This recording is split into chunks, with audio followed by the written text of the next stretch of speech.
सरकार जिस तरह से अपने अड़ियल रवैये के साथ बातचीत में हर बार बैठ रही है और इस मामले को लगातार लटकाने की कोशिश कर रही है और वो एक कानूनों को वापस नहीं लेना चाहती है, बार बार कह भी रही है।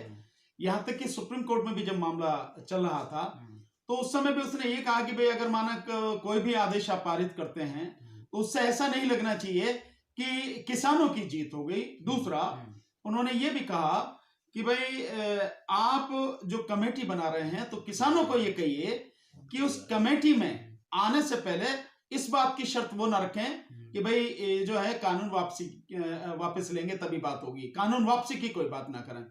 तो सुप्रीम कोर्ट ने भी कहा कि भाई ये बात ठीक नहीं, आप ऐसे कैसे कह सकते हैं कि कानून वापसी की बात ना करें, कमेटी में आएंगे तो जिसको जो ठीक लगेगा वो बात करेगा। तो सरकार हकीकत में नहीं चाहती है इस मुद्दे का हल निकालना, बल्कि मुझे कुछ ऐसी चीजें नजर आ रही हैं जो इस मुद्दे में सरकार बुरी तरह से घिर चुकी है। पूरे देश में अब ये आंदोलन लगातार बढ़ने लगा है। जैसे आप देखें पटना में, बिहार में पटना में ये शुरू हो गया लगातार धरना, कलकत्ता में लगातार धरना शुरू हो गया है, आप तमिलनाडु में चले जाइए वहां पर लगातार ये धरना शुरू हो गया है और धीरे धीरे और राज्यों में भी शुरू हो गया। और अगर किसी राज्य में नहीं चला तो वहां के जो किसान हैं चाहे कितनी बड़ी संख्या में हो उसका कोई मतलब नहीं है, लेकिन वो लगातार इस आंदोलन में शिरकत करते चले जा रहे हैं, इसमें अपनी उपस्थिति दर्ज कराते चले जा रहे हैं, लगातार इस आंदोलन से जुड़ रहे हैं।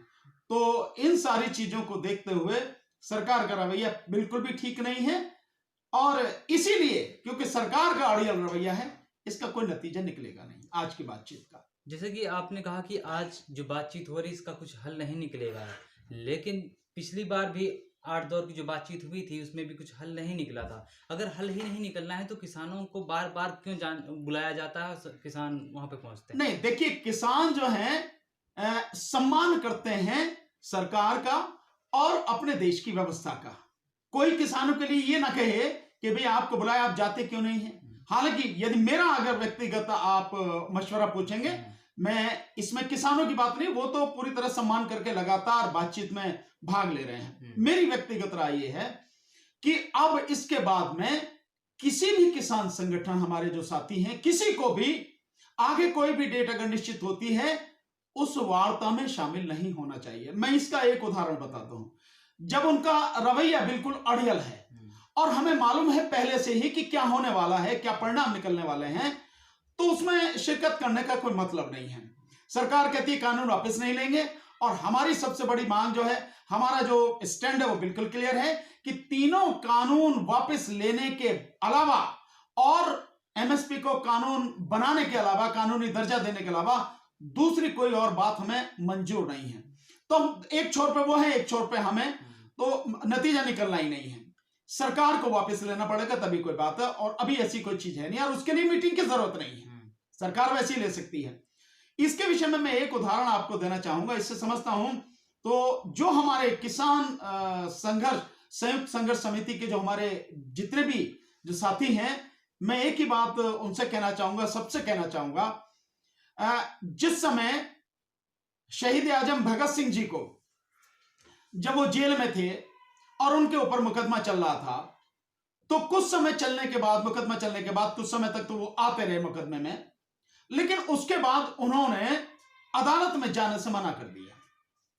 जब उनसे पूछा गया भाई अदालत में तो जाओ, आपके जाए बिना जो है मतलब कैसे होगा, कम से कम आप अपने मुकदमे की पैरवी कर सकेंगे, आपके वकील साहब जो है वो सब होंगे, तो आप जाना आपको चाहिए। तो शहीद आजम भगत सिंह जी ने कहा कि हमें मालूम है कि फैसला क्या होगा, वो पहले से निश्चित है, लिखा जा चुका है, और जब हमें मालूम है फैसला क्या होना है तो वहां जाके हमें करना क्या है। जिस दिन आदेश आएगा उस समय की देखी जाएगी कि हमें पता है क्या होगा, कैसे होगा, सो वहां जाने का कोई मतलब नहीं। इसीलिए जब हमें मालूम है कि क्या वहां का नतीजा निकलना है और नतीजा कुछ नहीं निकलना, वही ढाक के तीन पात वहीं के वहीं रहना है, तो इसमें अब शिरकत करने का, जाने का कोई मतलब होना नहीं चाहिए। रही सरकार को जिस दिन वापस लाना होगा, और सरकार वापस लेगी, किस तरह से लेगी कोर्ट के माध्यम से, मुझे लगता है कि कोर्ट के माध्यम से शायद वापस करवाए, या जैसी भी स्थिति बने, वो जब लेगी ले लेगी, उससे कोई नहीं। हमें अपने आंदोलन को मजबूत करना चाहिए, उसमें शिरकत करने की हमें कोई इस समय अब जरूरत नहीं है। आगे हमें वार्ता में नहीं जाना चाहिए, ये मेरा व्यक्तिगत विचार है। इस बातचीत से पहले सरकार ने कहा था कि जो 15 तारीख को जो आज बातचीत हो रही है, उन्होंने कहा कि इसमें कुछ हम हल निकाल लेंगे।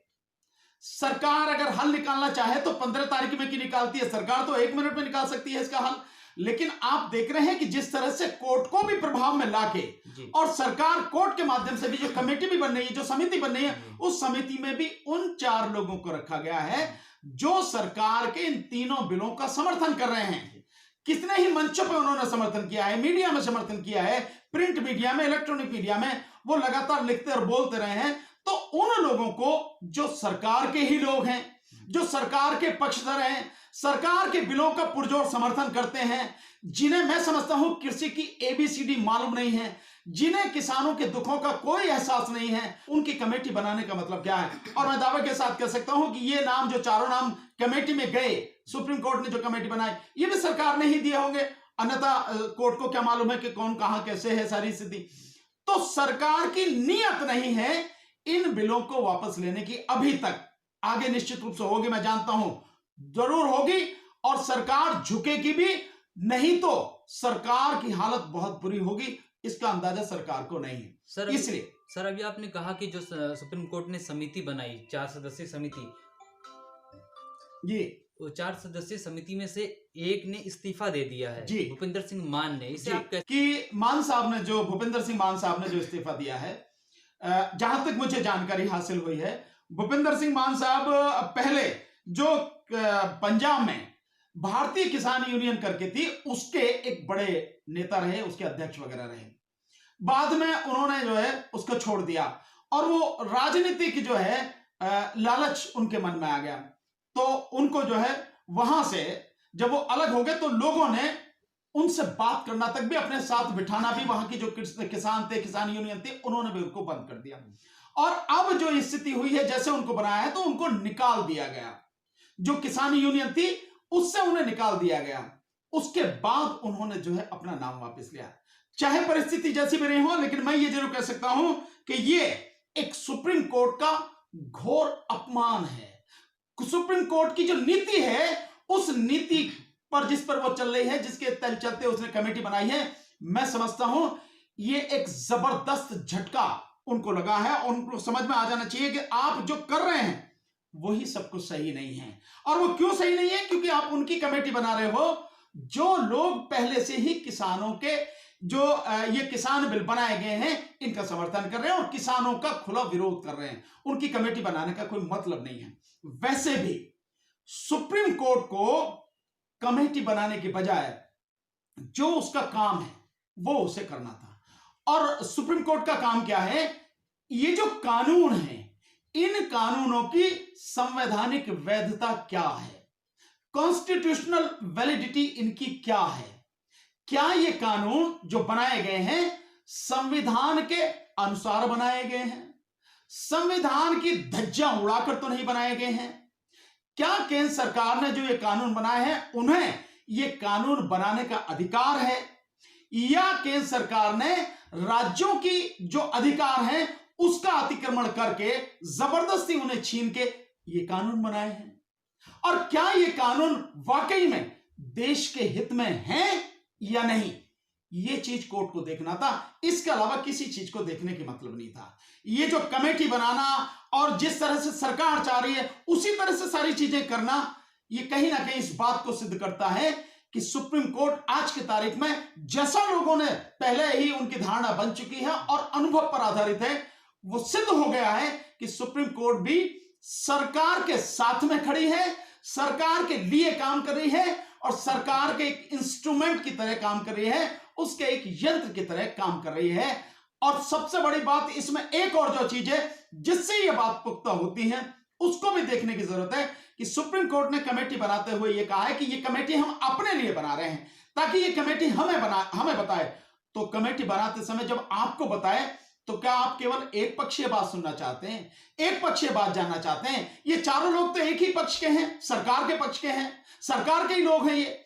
तो और इनमें से कोई भी व्यक्ति कानून का जानकार नहीं है, तो उस कानून की पता नहीं है। दूसरा ये स्थिति है कि जब आप आदेश पारित कर रहे हैं तो आप ये कह रहे हैं कि ये कमेटी हमें बताएगी कि इसके किन प्रावधानों को हटाया जा सकता।